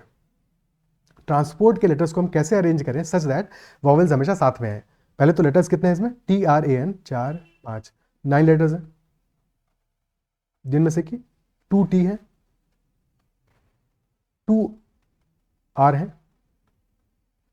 फिर है हमारा A N S O और P भी, टोटल 9 लेटर्स हैं, जिसमें कि A and O these are vowels. तो vowels को हमें साथ में रखना है, vowels should always come together. तो A और O को A ग्रुप बना दिया, टोटल 9 लेटर्स हैं, जिनमें कि 2 का A ग्रुप है, टोटल ग्रुप कितने हो गए, 8 हो गए. 7 सेपरेट लेटर्स और A ग्रुप 2 वॉवेल्स का, ठीक है. तो 7 कॉन्सोनेंट्स प्लस एक हमारा A और O 2 वॉवेल्स का ग्रुप, टोटल 8 ग्रुप्स हो गए. अरेंज करने के तरीके कितने होंगे, 8 फैक्टोरियल होंगे, जिसमें से कि हमें पता है कि A और O वॉवेल्स आपस में तो अरेंज होंगे, साथ में रहेंगे, पर आपस में तो अदला बदली कर सकते हैं प्लेसेस की, तो इंटू 2 फैक्टोरियल कर देंगे अपन, कोई दिक्कत नहीं. और साथ में ये भी है, 2 T है हमारे, 2 R है, तो ये डिवाइड बाई 2 फैक्टोरियल दोनों के लिए करना पड़ेगा. तो divided by 2 factorial into 2 factorial, बच गया 8 फैक्टोरियल डिवाइडेड बाई 2 फैक्टोरियल. और this is nothing but 7 factorial into 8/2, यानी 4 इंटू 7 फैक्टोरियल, और 7 फैक्टोरियल होता है हमारा 5040. तो आंसर आ जाएगा 20,160, ऑप्शन 2. क्लियर? ठीक है. Next question, in how many ways can a group of 5 men and 2 women be made out of A total of 7 men and 3 women. तो 7 में से 5 men सेलेक्ट करने हैं, 7C5, और 3 में से 2 women, 3C2. And we know 7C5 is nothing but 7C2 only. NCR is equal to NC n minus R. So this value 7C2 क्या हो जाएगा, 7 into 6/2, 7 into 6/2 into 3 into 2/2. So ये value आ गई हमारी 21 into 3, 63, ऑप्शन 3. क्लियर? और हमेशा देखो एक और छोटी सी चीज बता देता हूँ इस क्वेश्चन में, क्योंकि ये तो आसान है, इसमें तो कोई दिक्कत नहीं है, बट ऑप्शंस के बारे में थोड़ा बात कर लें, क्योंकि जो जितने भी 100 से छोटे नंबर हैं उन पे उनका तो दिमाग में अपने इंप्रेशन रहना ही चाहिए. फॉर एग्जांपल 62 है, अब बताओ 62 बनता है अपना 2 into 31 से. हमारे पास नंबर्स क्या है, 5 men 2 women 7 men 3 women. 31 कहाँ से लाएंगे भाई, प्राइम नंबर है, 31 आ सकता है कहीं से, थिंक अबाउट इट. कुछ सब्ट्रैक्ट तो कर नहीं रहे, एक ही केस बन रहा है हमारा, isn't it so? सिंपली है. तो अगर एक ही केस हमारा बन रहा है 31, तो कभी जिंदगी में नहीं आने वाला है यहाँ से, तो ये तो आंसर कभी हो ही नहीं सकता था. सिमिलरली यहाँ पे भी दिस इज 4 into 17. 17 कैसे लाओगे जब सारे नंबर 17 से छोटे हैं, और कुछ भी कहीं पे सब इंपॉर्टेंट है, आ सकता है तब आएगा जब 2-3 केसेस बने, ऐड कर रहे हो, ठीक है, या कहीं पे कुछ सब्ट्रैक्ट कर रहे हो, तब तो आ सकता है, बट डायरेक्टली तो कैसे आएगा, आना पॉसिबल ही नहीं है ना। हाँ, तुम 7 into 6 में से 2 डिवाइड करोगे, 3 into 2 में से 2 डिवाइड करोगे, 17 कैसे लाओगे, नहीं ला सकते। तो जब भी ऐसे प्राइम नंबर्स आए तो वो तो हमें पता है ये तो कभी भी आंसर हो ही नहीं सकते थे। क्लियर है?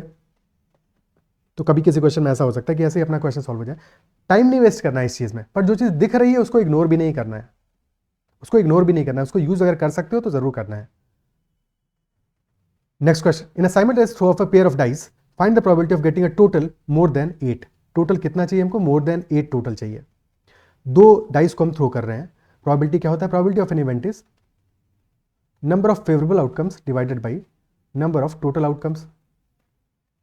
टोटल आउटकम्स, यहाँ पे टोटल आउटकम कितने आएंगे, 2 डाइस को थ्रो कर रहे हैं, एक डाइस पे 6 आउटकम पॉसिबल है, तो टोटल आउटकम हो जाएंगे 6 into 6 which is equal to 36। और हमारे काम का आउटकम है टोटल मोर देन 8, यानी कि टोटल या तो मोर देन 8 है, या तो 9 आए, 10 आए, 11 आए, या 12 आए। 12 तो एक ही तरीके से आ सकता है, 6 + 6। 11 आने के 2 तरीके हो जाएंगे, 6 + 5 आए या 5 + 6 आए। 10 आने के लिए 4 + 6, 5 + 5, या फिर 6 + 4। 9 आने के लिए 3 + 6, 4 + 5, 5 + 4, या फिर 6 + 3। यानी कि 4 तरीके, 3 तरीके, 4 3 2 1। टोटल वेज आ गए हमारे 10। 10 are favourable ways, total ways are 36, तो 10/36 हमारा आंसर आ जाएगा which is 5/18, option 3। Is it clear? Okay, next question. A card is drawn from a pack of 52 cards. The probability of getting a queen of club or a king of heart. Total cards are 52, जिनमें से कि club के card होंगे 13, heart के card भी होंगे 13, लेकिन हमें क्या चाहिए, हमको चाहिए है क्वीन ऑफ क्लब, जो कि अकेला कार्ड हो, एक ही कार्ड होगा। Similarly king of hearts will also be a single card, अकेले अकेले कार्ड होंगे, यानी कि इन दोनों में से कोई एक सेलेक्ट करें। जबकि टोटल प्रोबेबिलिटी कितना है, probability of the event will be काम के इवेंट, काम के outcome divide by total outcome. Total 52 में से कोई भी सेलेक्ट कर सकते हो, तो 52 तरीके होंगे एक कार्ड सेलेक्ट करने के, पहला करो या दूसरा करो या तीसरा करो या चौथा करो या 52nd करो। और काम के तरीके होंगे सिर्फ इन दो में से सेलेक्ट हो, यानी 2/52 will be the answer which is 1/26। इस क्वेश्चन में तो 5 सेकंड 10 सेकंड से ज़्यादा का टाइम नहीं लगना चाहिए, बिल्कुल स्ट्रेट फॉरवर्ड क्वेश्चन है, कुछ भी टाइम समय नहीं लगना है, गलती भी होने का भी कोई गुंजाइश नहीं है। इसको गलत करो तो फिर तो क्या कहें। नेक्स्ट क्वेश्चन करते हैं। Next is if a/b is equal to 4/5 and b/c is equal to 15/16, हमें निकालना है c² - a² upon c² plus a²। यानी कि सबसे पहले निकालने के लिए हमें चाहिए होगा c/a, c/a चाहिए होगा, जबकि गिवन है हमको a/b और b/c गिवन है, b/c 15/16। अगर दोनों को मल्टीप्लाई कर दें हम तो b तो कैंसिल आउट हो जाएगा, दोनों को मल्टीप्लाई करते ही, तो this will become a/b into b/c, b से गया b बचा a/c, और ये हो जाएगा 4/5 इंटू 15/16, 3 टाइम्स 3/4, यानी कि this is equal to 3/4। a/c is 3/4, तो a²/c² कितना आ जाएगा, 9/16, 9/16, ठीक है। तो c² - a² कितना हो जाएगा, c² - a² will be equal to 16 - 9 यानी 7 divide by c² plus a² यानी कि 16 + 9 दैट इज 25। तो answer will be 7/25, option 3। Is it clear? ठीक है, कोई दिक्कत? नेक्स्ट क्वेश्चन करते हैं। Next is if a + 1/b is equal to 1 and b + 1/c is equal to 1, then what is the value of a into b into c। a into b into c की value क्या होगी इस case में?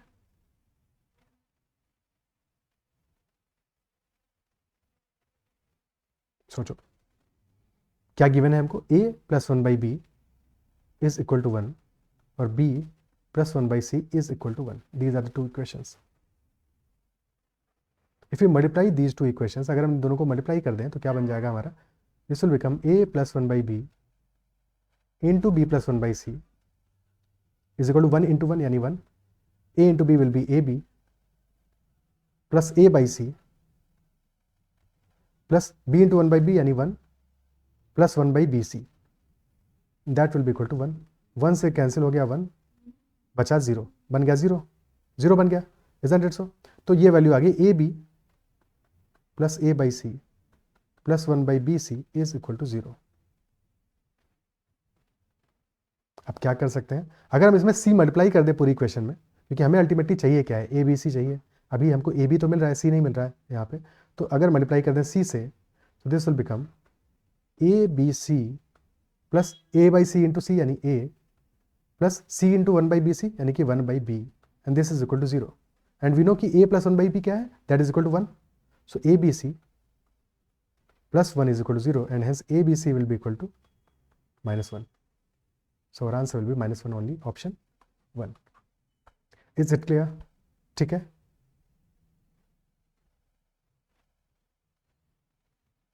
Next question. If 2x plus 1 by 3x is equal to 6, then 3x plus 1 by 2x is equal to what? 2x plus 1 by 3x is equal to 6, then 3x plus 1 by 2x is equal to what? Pause करके खुद से solve करने की कोशिश करो, अगर बाकी questions में नहीं कर रहे हो। वैसे तो हर एक क्वेश्चन में करना चाहिए था, अगर सॉल्व नहीं किया है तो इसको एक बार ट्राई करो। बड़ा ही जुगाड़ू टाइप का सवाल है और बहुत ही आसान सवाल है, कुछ भी नहीं करना है इसमें। 2x प्लस 1 बाई 3x है and this is equal to 6। हमको क्या चाहिए, हमें चाहिए 3x और डिनोमिनेटर में चाहिए 2। तो अगर हमें 2x को बनाना है 3x, तो अगर हम इसको मल्टीप्लाई कर दें 3 बाई 2 से, डिवाइड बाई 2 किया तो ये 2 तो निपट गया, और मल्टीप्लाई बाई 3 किया तो 3 आ गया इसकी जगह पे। 3 बाई 2 से मल्टीप्लाई करेंगे तो ये बन जाएगा हमारा 3x प्लस सेकेंड वाले में क्या होगा, डिवाइड बाई 3 था तो 3 से 3 कट गया, नीचे बचा 2x, and this will be equal to 6 into 3 by 2 which is equal to 9। तो आंसर इज इक्वल टू 9। खत्म खेल, टाटा बाय बाय। क्लियर? ओके, ठीक है। Next question, if a plus b plus c is equal to 0, then what is the value of a square plus b square plus c square divided by a square minus bc? Given है हमको a plus b plus c और चाहिए क्या, a square b square c square आ रहा है, तो चलो square करते हैं इसको। if a plus b plus c is equal to 0, तो इनका स्क्वायर भी इक्वल टू 0 होगा, यानी कि a plus b plus c का whole square will be equal to 0। Square करेंगे तो a plus b plus c का whole square that will also be equal to 0। Expand करते हैं, this will become a square plus b square plus c square plus 2ab plus 2bc plus 2ca and that is equal to 0। अब यहाँ पे हमको चाहिए क्या, हमें चाहिए a square b square c square तो चाहिए, bc भी चाहिए, bc भी चाहिए, bc दिख रहा है, ab और ca नहीं चाहिए, ये नहीं चाहिए। तो क्या लिख सकते हैं, can we say that 2ab plus 2ca, यानी कि 2ab प्लस 2ca को अगर सेपरेटली समझे तो 2a अगर कॉमन ले लें तो अंदर बचेगा b plus c, and we know that a plus b plus c 0 है, यानी कि b प्लस c क्या हो जाएगा, minus a। This will become 2a into minus a which is minus का 2a square. So we can write this as a square plus b square plus c square plus 2bc minus 2a square is equal to 0। अब क्योंकि हमें ये value चाहिए, देखो a square b square plus c square separate चाहिए, बची हुई value separate चाहिए, तो अब बचा हुए को राइट हैंड साइड पे लेके चले जाओ। a स्क्वायर में से 2a स्क्वायर सब्ट्रैक्ट नहीं करना है, क्योंकि वो a स्क्वायर हमें डिनोमिनेटर में भी तो चाहिए था। This will become a square plus b square plus c square is equal to 2 times a square minus bc। खत्म हो गया सवाल, answer is equal to 2। Answer is equal to 2। But हमेशा हो सकता है इतनी आसानी से हमें ये चीज़ क्लिक ना करें, तो ऐसे क्वेश्चन में हमें करना क्या चाहिए, ऐसे क्वेश्चन में जब भी कोई ऐसा क्वेश्चन है, हमें पता है कि वैल्यू इसका डिटर्मिनेट है, आने वाला है, क्योंकि कहीं पे भी ये नहीं लिखा है कैन नॉट बी डिटरमाइंड, तो हम क्या है वैल्यू पुट कर सकते हैं ऐसे क्वेश्चन में। We will put any value in this to find out the answer. ठीक है, तो वैल्यू पुट करना समझते हैं, बाकी जब डिटेल में अलजेब्रा में क्वेश्चंस करेंगे तो वहाँ पे अच्छे से पुट करेंगे। यहाँ पे एक दो वैल्यू पुट करके, एक ही वैल्यू पुट करके सफिशिएंटली हमको आंसर मिल जाएगा। ध्यान क्या रखना है, किसी भी केस में हमारा जो डिनोमिनेटर है वो 0 नहीं आना चाहिए। जो भी वैल्यूज हम पुट करेंगे वो डोमेन के बाहर की नहीं होनी चाहिए, यानी डिनोमिनेटर 0 ना आए, लॉग वाला हो। लॉग वाला क्वेश्चन तो खैर आने वाला नहीं है, पर जो भी क्वेश्चन हो कभी भी डोमेन के बाहर की वैल्यू नहीं हो, यानी कि यहाँ पे डिनोमिनेटर 0 नहीं होना चाहिए। तो हम जो भी वैल्यूज पुट करेंगे वो इस बात को ध्यान में रख के करेंगे। हाँ, कोई एक टर्म 0 हो जाए डिनोमिनेटर का तो कोई पंगा नहीं है, क्योंकि जितने 0 हम पुट करेंगे उतना ज़्यादा हमारे लिए चीज़ें आसान हो जाएंगी। हमें सम 0 रखना है, तो लेट अस से a को हमने कर दिया a equal to 1, a equal to 1, ठीक है, a इक्वल टू 1। इसके अलावा सब कुछ 0 मत पुट कर देना, ठीक है। a इज इक्वल टू 1 है, लेट अस से b इज इक्वल टू हमने पुट कर दिया 0 और c को पुट कर दिया इक्वल टू -1, ठीक है। या फिर चाहो तो b को पुट कर दो बी को भी 1 पुट कर दो और सी को पुट कर दो -2, कैसे भी चाहो कर सकते हो, ठीक है। ऐसा नहीं करेंगे कि बी को भी 0 सी को भी 0, तो ज़्यादा प्रॉब्लम हो जाएगा, सबको 0 ही 0 कर दोगे, ठीक है। सबको 0 नहीं करना है, तो a = 1, b = 0, c = -1, तो ये वैल्यू आ जाएगा a² यानी 1 प्लस b² यानी 0 प्लस c² यानी 1 divided by 1 - 0, this will be equal to 2, this will be equal to 2, तो आंसर हमारा आ गया। या फिर कर सकते थे जैसा बताया कि a = 1, b = 1, c = -2, c = -2, तो वैल्यू क्या आ गई a² यानी कि 1, b² यानी कि 1, c² यानी कि 4 divided by a² which is 1 minus b into c क्या है -2 है, यानी +2 हो जाएगा, तो 6/3 विच इज इक्वल टू 2। बस एक ही कोई वैल्यू पुट करनी है, बट ये ध्यान रखना है जो वैल्यू पुट करोगे वहाँ पे क्या क्या छोटी बातें ध्यान रखनी है, डिनोमीटर कभी 0 नहीं होना चाहिए, ठीक है। और क्योंकि इन चीज़ों को मल्टीप्लाई करके डिनोमीटर में लिख रहे हैं, इसलिए कोशिश करना है कि वैल्यूज़ हमारी पॉजिटिव रहें या नेगेटिव रहें, 0 ना करो ज़्यादा वैल्यूज़ को, क्योंकि उससे हमारा जो क्वेश्चन है उसकी कंडीशंस पे फर्क पड़ेगा और आंसर गड़बड़ हो सकता है, ठीक है। अगर डिनोमीटर वाला कोई चक्कर नहीं होता तो फिर डेफिनेटली हम कितनी वैल्यूज़ को 0 कर सकते थे, तब भी हमारा आंसर हमेशा मैच करता। जब वो क्वेश्चंस करेंगे तो वहाँ पे इन सब चीज़ों को हम ध्यान रखेंगे, देखेंगे। Next question, if the area of the circle in the figure is 36 pi centimeter square and ABCD is a square, then area of triangle ACD in centimeter square is what? Triangle ACD का हमें area find out करना है, और इस question में 12 क्या लिखा हुआ है, 36 पाई एरिया है सर्कल का विच इज पाई r², यानी कि r² 36 है तो r will equal to 6, radius तो 6 आ जाएगी, तो डायमीटर लिखा है 12, डायमीटर 12 लिखा है, ठीक है। 6 6 12 डायमीटर है, तो बताओ एक साइड क्या आ जाएगा ट्रायंगल ACD में, क्योंकि राइट एंगल ट्रायंगल है, अगर डायमीटर है हमारा तो राइट एंगल ट्रायंगल है, इजंट इट सो, क्या आएगा साइड हमारा, क्योंकि स्क्वायर है ABCD, अरे वैसे भी मतलब स्क्वायर ही था क्योंकि स्क्वायर ऑलरेडी गिवन है क्वेश्चन में, ओके। तो AD और CD बराबर होंगे, और AD और CD बराबर होंगे, और वैल्यू क्या आएगी, अगर AC हमारा 12 के बराबर है तो AD will be equal to 12/√2 which is equal to 6√2, और CD भी हमारा 6√2 होगा, सो ट्रायंगल ACD का एरिया आ जाएगा 1/2 इंटू 6√2 का whole square, which is 36 into 2/2 and hence 36, option 4। Clear है, ठीक है। नेक्स्ट क्वेश्चन,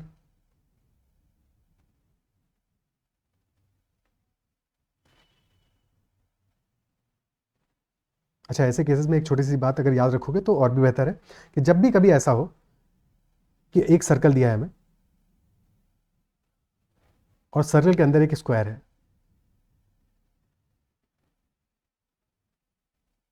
तो सर्कल के एरिया और स्क्वायर के एरिया, सर्कल के एरिया और स्क्वायर के एरिया का जो रेशियो होगा दैट विल बी π/2। सर्कल बाहर है तो सर्कल का एरिया बड़ा है, स्क्वायर उसके अंदर है उसका एरिया छोटा होगा, तो दैट विल बी π/2, जो रेशियो आएगा दैट विल बी π/2। तो हमें पता है कि सर्कल का एरिया है 36 पाई, तो स्क्वायर का एरिया कितना होगा, पाई की जगह 2 रख दोगे 72, और क्योंकि ट्रायंगल उसका हाफ है तो 36 आंसर आ जाएगा। क्या ये बात समझ में आती है, ठीक है, अप्रिशिएट कर पा रहे हो इस बात को, क्लियर है। तो ये चीज़ याद रखना है, और अगर इसका ऑपोजिट हो, इसका ऑपोजिट भी तो हो सकता है, ऐसा जरूर थोड़ी है कि हमेशा ऐसा ही हो, यानी कि ट्रायंगल ये हमारा जो स्क्वायर है वो बाहर हो सर्कल के, ऐसा हो,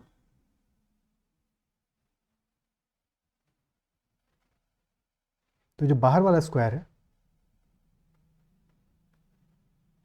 इसका और सर्कल का रेशियो क्या आएगा, दैट विल बी 4:π, क्योंकि 4 पाई से बड़ा है, ठीक है, तो 4:π, ये चीज़ें याद रखना है कि बाहर वाले स्क्वायर का रेशियो आएगा 4:π स्क्वायर ऑफ सर्कल का, और अगर स्क्वायर इंस्क्राइब्ड है तो फिर π/2 रेशियो होगा। क्लियर है, ठीक है।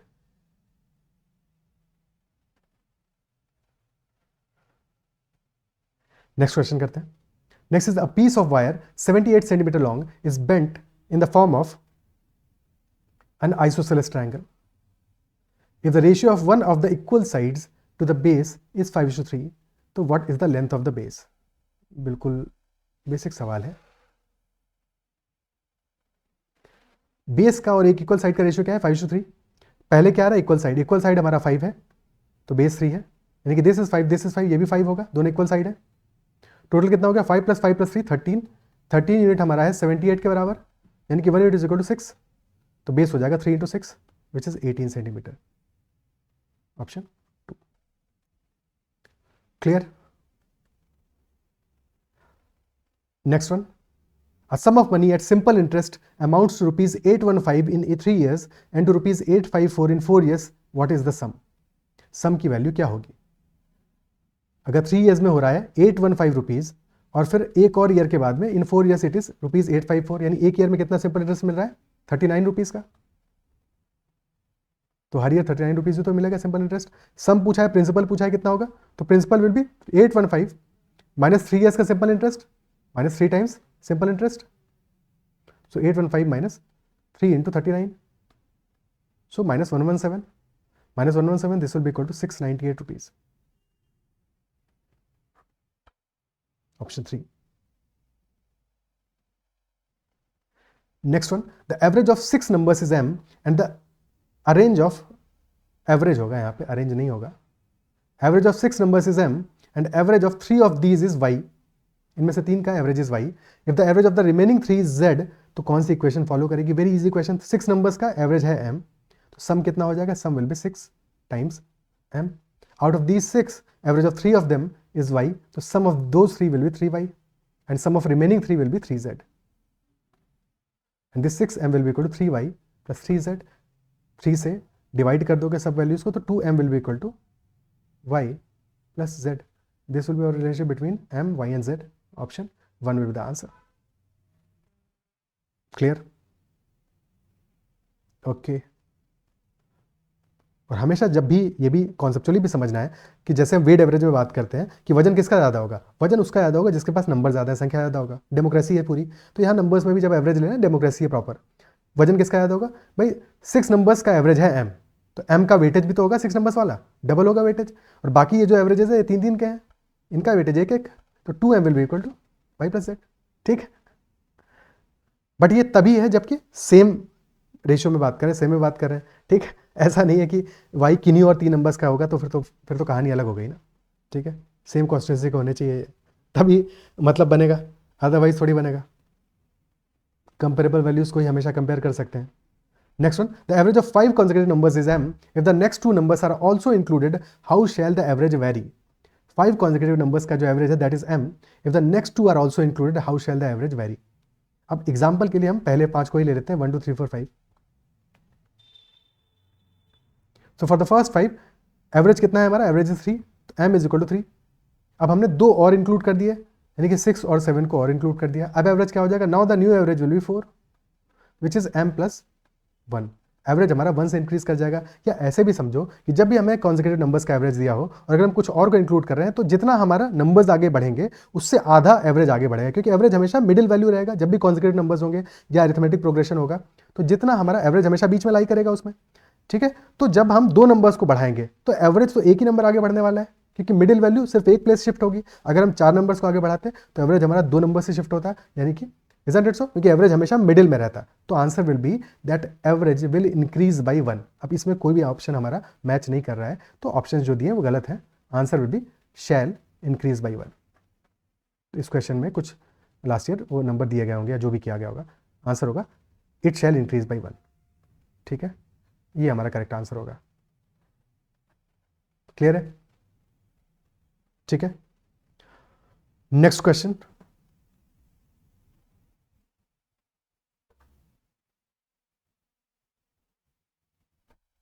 In the first 2 overs क्या होता है? 2 overs of a cricket game run rate was only 3.2.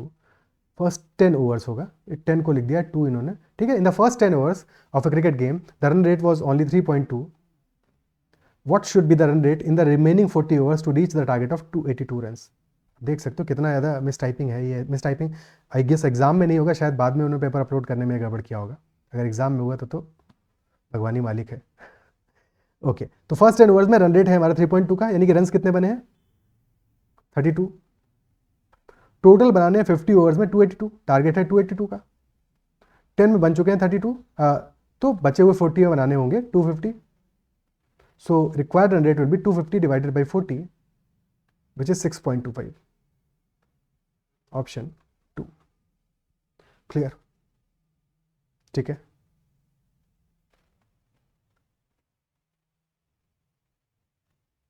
next one. If 5 workers can collect 60 kg wheat in 3 days, how many kilograms of wheat what what नहीं होगा, wheat. Wheat will 8 workers collect in 5 days. So 5 workers in 3 days are collecting 60 kg. How many kilograms of wheat will 8 workers collect in 5 days? क्या करेंगे basically यहाँ पे हमें m1 d1 h1 by w1 is equal to m2 d2 h2 divide by w2, यही लगाना पड़ेगा. ठीक है, वर्कर्स कितने हैं, 5 हैं, 3 डेज वर्क कर रहे हैं तो 5 into 3, और कितना वीट इन्होंने कलेक्ट किया, 60 kilograms divide by 60. That will be equal to, second case में 8 workers 5 days divide by, letter से w वेट कैरी कर रहे हैं. ठीक है, 5 से 5 कट गया, 3 से नीचे बचा 20, तो w will be equal 20 into 8 यानी कि 160 kg. Option 2. Is it clear? ठीक है, नेक्स्ट क्वेश्चन. कितने क्वेश्चन बचे हैं भाई? ओके, लास्ट 2 ही बचे हैं. So next question is cost of 8 pens and 14 fans is ₹500. What is the cost of 12 pens and 21 fans? तो 8 पेन प्लस 14 फैन, क्या इसमें लिखने की जरूरत है? सच ₹500 है मिला के. ठीक है, अगर यहाँ पे कुछ अलग वैल्यू दी होती तो हम सॉल्व नहीं कर पाते इस क्वेश्चन को, बट यहाँ पे क्या दिया है, cost of 12 pens and 21 fans, यानी कि रेशियो पेन और फैन का अभी भी सेम है, मल्टीप्लाई कितने से किया है, 3/2 से. तो वैल्यू हमारी आ रही है 12 पेन्स प्लस 21 फैंस, तो 500 इंटू 3/2 हो जाएगा आंसर, विच इज ₹750. ऑप्शन 3. अगर इसके अलावा कुछ भी और होता, लेटर से होता है कि 12 पेन्स प्लस 22 फैंस, तब आंसर होता है can not be determined, because एक ही क्वेश्चन है, 2 अननोन है, नहीं पता लगा सकते. हाँ, पर इस टाइप के क्वेश्चन जबकि रेशियो में सिर्फ मल्टीप्लाई हो रहा है तो जरूर आंसर कर सकते हैं. Next is x to the power y is equal to y to the power x, then x by y to the power x upon y is equal to what? Now given है x to the power y is equal to y to the power x, और तब हमें ये पूछा गया है. सो अगर हम दोनों जगह पे पावर्स को 1/x से, एक सेकंड, हमें x by y दिया है ना, x by y दिया है, ठीक है, तो हाँ, अगर 1/x से मल्टीप्लाई कर दें तो क्या होगा कहानी, क्योंकि उससे हमें y की वैल्यू मिल जाएगी, y कितना होगा,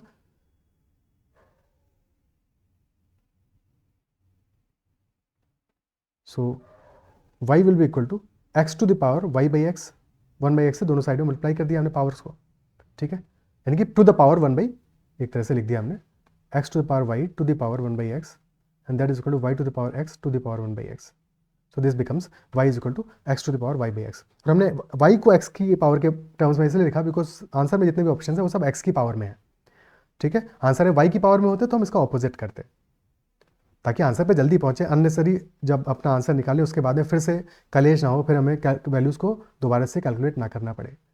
अब पुट करते हैं इसमें, तो this will become x upon y, कितना है, x to the power y by x to the whole power x upon y. ठीक है, सो ये वैल्यू कितना आ जाएगा, y बाई एक्स जब न्यूमिनेटर में जाएगा तो -y बाई एक्स हो जाएगा, तो x to the power 1 minus y upon x to the whole power x upon y. So power हो जाएगा x to the power 1 upon y minus x into x upon y. So this will become x to the power x upon y minus, ये तो 1 आ जाएगा, x upon y minus 1. So answer will be option 2. Clear है बात? ठीक है, so these were the questions जो कि जैट बोल रहा हूँ, जो कि CUET 2023 PG में आए थे, MBA वाले सेक्शन में, MBA वाले क्वेश्चन पेपर में. आई बिलीव के क्वेश्चन आपको समझ में आएंगे, आपको डिफिकल्टी लेवल का भी एक आइडिया लग गया होगा, और जब हम कल से सेशन स्टार्ट करेंगे टॉपिक वाइज तो आपको मजा आएगा चीज़ों में. फिर भी किसी क्वेश्चन में कहीं पे भी डाउट हो, या इन जनरल कोई भी डाउट हो, किसी भी तरह का डाउट हो, कंसर्न हो, क्वेरी हो, तो you can always comment about that. अगर सेशन पसंद आया तो उसको लाइक जरूर कीजिएगा, अगर चैनल को अब तक सब्सक्राइब नहीं किया है तो जरूर कर लीजिएगा, अपने फ्रेंड्स से भी जरूर शेयर कीजिएगा. कल से स्टार्ट करते हैं सेशन को, और अगर अब तक आप कनेक्ट नहीं किए हो मुझसे तो you can always message me on Telegram, और you can join the group, or you can email me, whichever way you like. Okay, that's all for this session. Bye bye, take care.